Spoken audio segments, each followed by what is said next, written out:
Hello, my sweet friends. It's nice to see you again.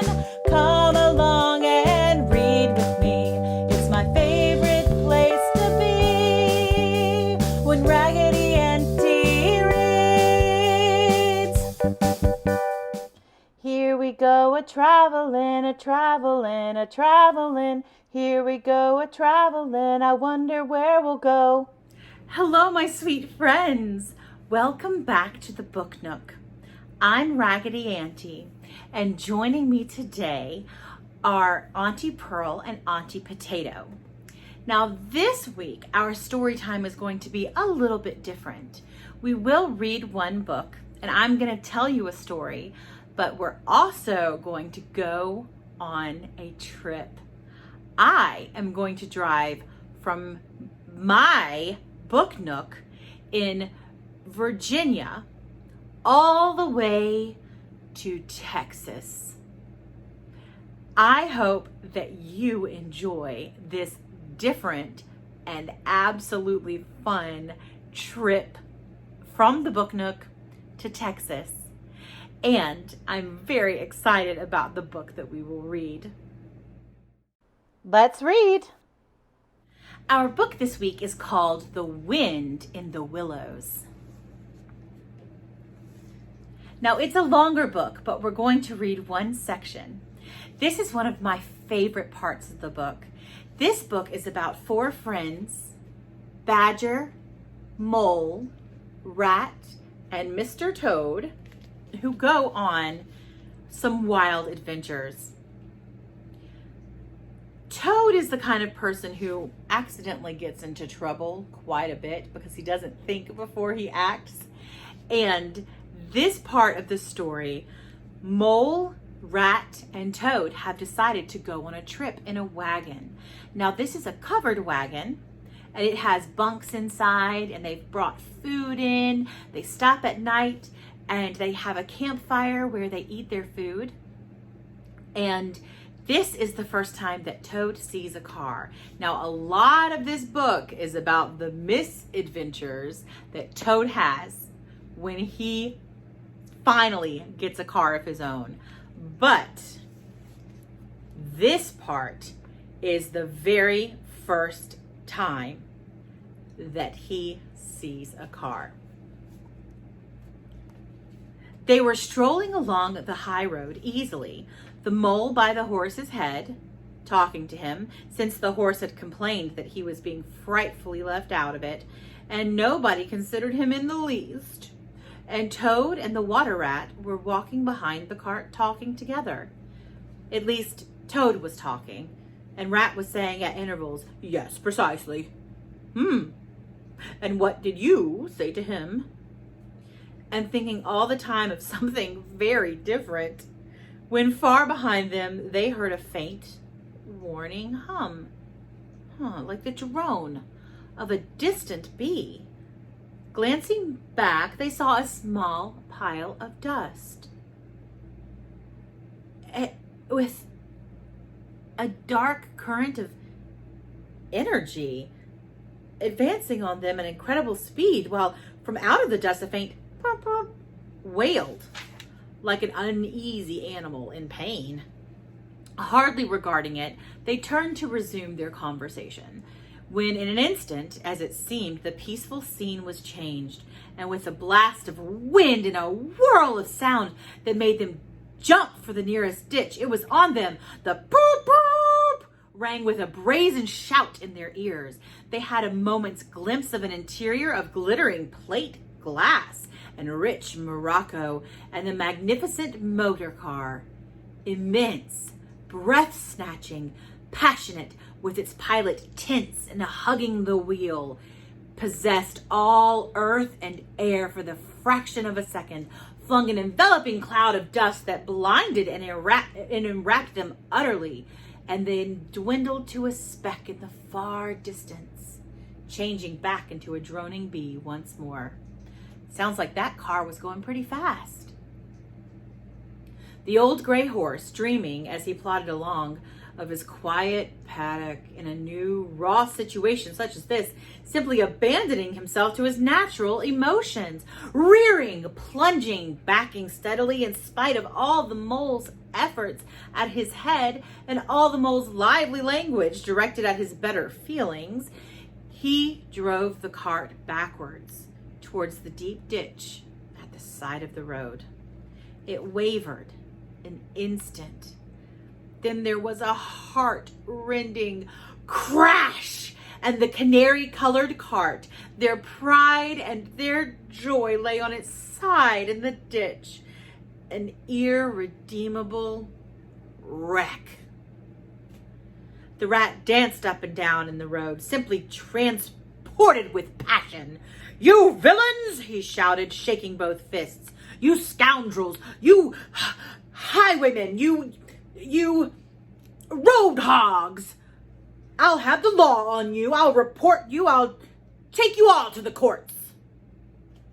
His homesickness had quite slipped away from him, and for the moment he was the skipper of the canary-colored vessel driven on a shoal by the reckless jockeying of rival mariners, and he was trying to recollect all the fine, inviting things he used to say to masters of steam launches when their wash, as they drove too near the bank, used to flood his parlor carpet at home. Toad sat straight down in the middle of the dusty road. His legs stretched out before him and stared fixedly on the direction of the disappearing motor car. He breathed short. His face wore a placid, satisfied expression, and at intervals he faintly murmured, "Ah, poop, poop." The mole was busy trying to quiet the horse, which he succeeded in doing after a time. Then he went to look at the cart on its side in the ditch. It was indeed a sorry sight. Panels and windows smashed, axles, which are the things that hold the wheels, hopelessly bent, one wheel off, sardine tins scattered over the wide world, and the bird in the birdcage sobbing pitifully and calling to be let me out. The rat came to help him, but their united efforts were not sufficient to right the cart. "Hi, Toad," they cried. "Come and help us, can't you?" The toad never answered a word or budged from his seat in the road. So they went to see what was the matter with him. They found him in sort of a trance, a happy smile on his face, his eyes still fixed on the dusty wake of their destroyer. At intervals, he was still heard to murmur, "Poop, poop." The rat shook him by the shoulder. "Are you coming to help us, Toad?" he demanded sternly. "Glorious, stirring sight," murmured Toad, never offering to move. "The poetry of motion, the real way to travel, the only way to travel here today, in next week tomorrow. Villages skipped, towns and cities jumped, always someone else's horizon. Oh, bliss! Oh, poop poop! Oh my! Oh my! Oh, and that is where all of Toad's troubles started. From there, he found an automobile and wrecked it, and then he stole one, and he went to jail, and he snuck out of jail dressed as an old lady. Oh my goodness, you should definitely read this book, or there's a lot of movies that you can watch. Now, I feel a little bit like Toad when I'm getting ready to go on a trip. Right now, I am so excited to drive, and I'm taking you with me, which makes me so much more excited. I hope that you really enjoy this trip. Let's go. Here we go. We're going to go from the Book Nook, which is the stack of books in Virginia, all the way to the Juice Box in Texas. Let's go. The first state on our trip is Virginia. Here we go a-travelin', I wonder where we'll go. Here's the highway just as I got on the road in Virginia. You can see that there's hills and a few mountains in the background. Oh goodness, look at all the trees going by and the traffic. There's not that many people, but there's certainly some folks out on the road enjoying their summer. Here we go a-travelin', a-travelin', a-travelin'. Here we go a-travelin', I wonder where we'll go. Tennessee! Hello, my sweet friends. I am in Tennessee and I've stopped. You can hear the highway beside me. I'm at what's called a scenic overlook. And you can see the beautiful scenery of the Smoky Mountains in Tennessee behind me. Here we go a-travelin' through North Carolina, Georgia, and Alabama. You can see that as I drove further and further south, the land got a little flatter. There's a big sky with lots of clouds and not that many trees. One cool thing I got to see on my trip was a crop dusting plane, which is a plane that drops different pesticides and fertilizers over fields as it flies by. It circles around and around and around, dropping these helpful chemicals onto the ground. Oh, now it's time for Mississippi. Hello, my sweet friends. I am here at a rest stop. I know that we're talking about my trip here. So I want to show you what a rest stop is. It is, and I'm going to let you see behind me so that you can still read my lips if you need to. It's a little place with bathrooms, and there's usually staff inside, but because we have this COVID-19 pandemic, there's not that many people inside attending it, although there is a very nice gentleman sitting outside. So rest stop is a place that's provided on highways, interstate highways in the United States, where you can stop, you can use the bathroom, you can go get something from the vending machine if you want a drink or a snack. And there's a pet area, and you can see the trucks park in a different place, but it's a nice place to get out and stretch your legs. And it is something that was developed in the United States for us to stop and rest without having to buy something. You can just go in, potty, take a quick walk, and go about your merry way. I am in Alabama now. The last time I talked to you, I was in Tennessee. I went through the very, very corner of Georgia, and now I am in Alabama. And we'll see what's next. Next is Louisiana, the last state before Texas. And Louisiana is one of the flattest states I've ever driven through. The roads even look different down here because it gets so hot.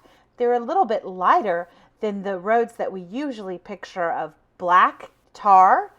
In Louisiana, they make the roads a little bit lighter because if they had too much tar in the concrete, it would get, or the asphalt, I should say. It's asphalt, not concrete.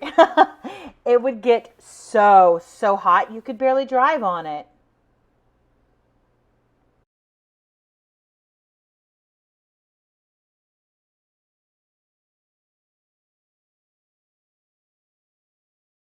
Last state, Texas! All right, my sweet friends, I made it to Texas. You saw how I came down from Virginia through Tennessee and a little tiny bit of Georgia, Alabama, Mississippi, Louisiana, and now I'm here to visit my sweet, sweet sister and my sweet, sweet friends. Thank you so much for joining me on this trip and this extraordinary story time. I hope to see you soon, and I hope that you stay happy, stay healthy, and keep reading. Good job, Alice. Thank you. There we went a-travelin', a-travelin', a-travelin'. There we went a-travelin', I'll tell you where we went. Virginia, Tennessee, North Carolina, Georgia, Alabama, Mississippi, Louisiana. We ended up in Texas. We love traveling.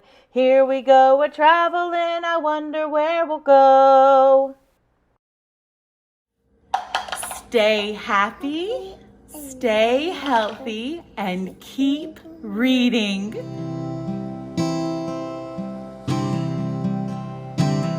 Stay happy, stay healthy, keep reading.